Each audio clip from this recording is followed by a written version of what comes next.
Hope is a good thing, maybe the best of things, and no good thing ever dies. Shawshank Redemption मधला हा dialogue सध्याच्या राजकारणात कोणाला fit बसत असेल तर ते आहेत रायगडचे नवे पालकमंत्री भरत गोगावले.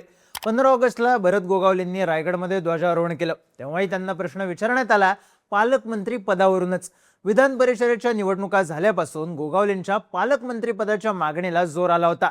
जे ठरलेलं आहे ते ठरलेलं आहे असं म्हणत गोगावले आक्रमक झाले होते आणि आता पालकमंत्री पदाची माळ त्यांच्याच गळ्यात पडली आहे.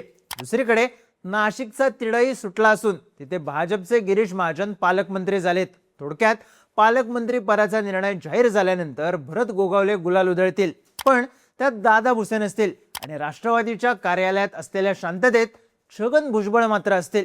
पालकमंत्री पदाच्या या निर्णयातून कोणाला काय मिळालं, भाजप बॉस कशी ठरली आणि गोगावले खुश असले तरी सेनेला बॅकफुटला कसं जावं लागलं आणि या सगळ्यात राष्ट्रवादी काँग्रेसचा गेम कसा झाला पाहूयात या व्हिडिओमधून. नमस्कार, मी चिन्मय आणि तुम्ही पाहताय बोल भिडू. सुरुवात अर्थात रायगड पासून करू.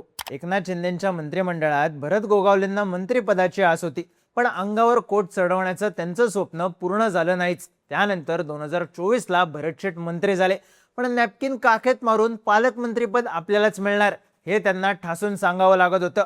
आदिती तटकरेंना पालकमंत्रीपद मिळाल्यानंतर या पदाला स्थगिती देण्यात आली, कारण राष्ट्रवादी विरुद्ध शिंदेची शिवसेना हा वाद शिगेला गेला होता. हा वाद थांबेल अशी चिन्हही नव्हती. लोकसभेला गोगावले, महेंद्र दळवी, महेंद्र थोरवे यांनी सुनील तटकरेंचं काम केलं. सुनील तटकरे निवडून आले. विधानसभा निवडणूक झाली. आदिती तटकरे आणि भरत गोगावले मंत्री झाले आणि फासे फिरायला सुरुवात झाली. गोगावलेंच्या विरुद्ध विधानसभा लढवणाऱ्या स्नेहल जगताप यांना, महेंद्र थोरवे यांच्या विरोधात विधानसभा लढवणाऱ्या सुधाकर घारेंना, महेंद्र दळवींचे खास अशी ओळख असणाऱ्या भाई सुर्वेंना तटकरेंनी राष्ट्रवादीत घेतलं. रीतसर बांधणी करण्यात आली. मग या वादाचा पार्ट 2 झाला. 2 डिसेंबरला महाड नगर परिषदेसाठीचं मतदान सुरू असताना राष्ट्रवादीचे तत्कालीन युवक राज्य उपाध्यक्ष सुशांत जाबरे आणि भरत गोगावलेंचे पुत्र विकास गोगावले या दोघांचे गट आमने सामने आले. कॉलर धरल्या, गाड्या फोडल्या, मग बातम्या आल्या सुशांत जाबरे आणि त्यांच्या अंगरक्षकाला विकास गोगावले यांच्या समर्थकांनी मारहाण केली आणि सुशांत जाबरे यांच्या समर्थकांनी विकास गोगावलेंना बंदूक दाखवली. विकास गोगावले बंदूक घेऊन पोलीस ठाण्यात गेले. अशा पुढे विषय विकास गोगावले यांच्या अटकपूर्व जामिनापर्यंत गेला. त्यात जाबरे हे गोगावलेंचे जुने सहकारी, पण त्यांना तटकरेंनी आपल्याकडे घेऊन पद दिलं. यातून हे लक्षात येतं भरत गोगावलेंच्या भोवती फिल्डिंग किती भक्कम होती. 2026च्या विधान परिषद निवडणुकीत गोगावले आणि तटकरे या दोन्ही नेत्यांनी आपल्या मुलांसाठी जागा मागितली. मतांच्या गणितात सेनेची ताकद होती, त्यामुळे गोगावले आणि कंपनीचा विरोध तटकरेंना परवडणारा नव्हता. पण जागा राष्ट्रवादीलाच गेली आणि महेंद्र दळवींच्या मुलीने फॉर्म भरला. मग माघार झाली, पण याच वेळी भरत गोगावलेंना पालकमंत्री पदाचा शब्द देण्यात आलाय अशी चर्चा झाली. मात्र हा शब्द काही पाळला जात नव्हता. गोगावलेंनी अनेकदा आपणच पालकमंत्री होणार असा दावा केला असला तरी तटकरेंकडून वरिष्ठ निर्णय घेतील असंच सांगितलं जात होतं. आणि शेवटी गोगावलेंची सरशी झालीच. विधानसभा निवडणुकीपासूनच शिंदेच्या शिवसेनेला कोकणात कॉर्नर केलं जातंय का अशी चर्चा होती, पण गोगावलेंनी विधान परिषदेला घेतलेली माघार, स्थानिक स्वराज्य संस्थांच्या निवडणुकीत लावलेला जोर आणि आपल्याला डावलून स्थानिक राजकारण, लोकसभा निवडणूक अवघड होऊ शकते हा दिलेला मेसेज त्यांना पालकमंत्री पदापर्यंत घेऊन जाणारा ठरला. इथे तटकरे गटाला बॅकफुटला जावं लागलं, कारण ज्या पद्धतीने भरत गोगावलेंनी जोर लावला होता त्याच्या पुढ्यात तटकरेंनी, त्यांच्या पक्षाने काहीच ताकद लावली नाही. विधान परिषद की पालकमंत्री पद या पर्यायात तटकरेंच्या घरात आलेली विधान परिषद उजवी ठरली हेच आता दिसून येत आहे. पण रायगडपेक्षा मोठा सेटबॅक राष्ट्रवादीला नाशिकमध्ये बसलाय. जळगावच्या जामनेरचे आमदार असलेले गिरीश महाजन पुन्हा एकदा नाशिकचे पालकमंत्री झालेत. आता ऑगस्ट महिन्याच्या पहिल्याच आठवड्यातली बातमी आहे. नाशिकमध्ये खड्ड्यांचा प्रश्न तापला होता, तेव्हा छगन भुजबळांना पालकमंत्री करा असे बॅनर लागले होते. भुजबळांचं नाव अगदी सुरुवातीपासूनच नाशिकच्या पालकमंत्री पदाच्या रेसमध्ये आहे, पण हे बॅनर लागल्यानंतर स्वतः भुजबळांनीच कार्यकर्त्यांना बॅनर हटवायला सांगितले. त्यावरूनच भुजबळांनी नाशिकच्या पालकमंत्री पदावरून माघार घेतली का असा प्रश्न विचारला जाऊ लागला. पण नाशिकचं महापौर पद भाजपकडे, विधान परिषदेची जागा शिंदेच्या शिवसेनेला गेली आणि त्यातही भुजबळ गटाचा विरोध असलेल्या दराडेंना गेली. त्यामुळे राष्ट्रवादी आधीच बॅकफुटला होती.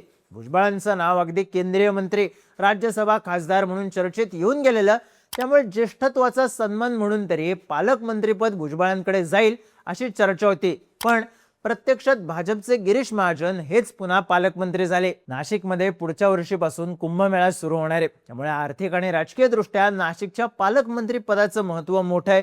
महाजन यांच्याकडे आधीच कुंभमेळा मंत्री म्हणून जबाबदारी आहे. त्यात मागच्या काही महिन्यात गिरीश महाजन सातत्यानं अडचणीत येत गेले. आधी महिलेसोबतचा कथित व्हायरल फोटो, त्यानंतर विजय चौधरींसोबतच्या फोनची ऑडिओ क्लिप, मग नाशिकच्या खड्ड्यांमुळे झालेले मृत्यू आणि नुकतंच समोर आलेलं महाजनांचा नातेवाईकच आरोपी असलेलं बनावट वर्क ऑर्डर प्रकरण. यामुळे महाजनांबद्दल नाराजी होती.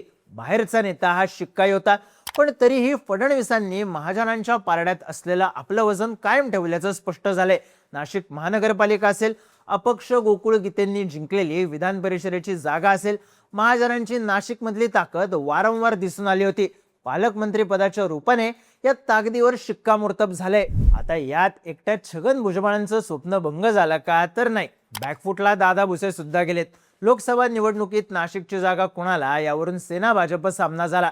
हेमंत गोडसेंना उशिरा उमेदवारी जाहीर झाली आणि ठाकरेंच्या राजाभाऊ वाजेंच्या पत्त्यावर ही गोष्ट पडली.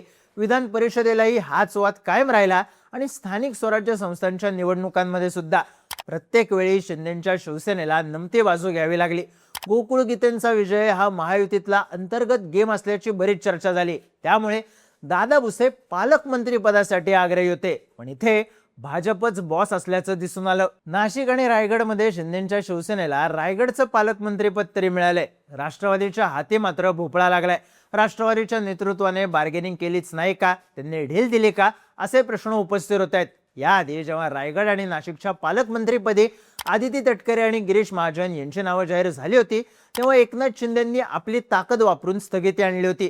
भरत गोगावले कितीही आक्रमक झाले तरी शिंदेंनी त्यांना कायम पाठिंबा दिला. अगदी 12 ऑगस्टच्या रात्री शिंदेंनी फडणवीसांची भेट घेऊन पाऊण तास पालकमंत्री पदाबद्दलच चर्चा केली अशा बातम्या आल्या.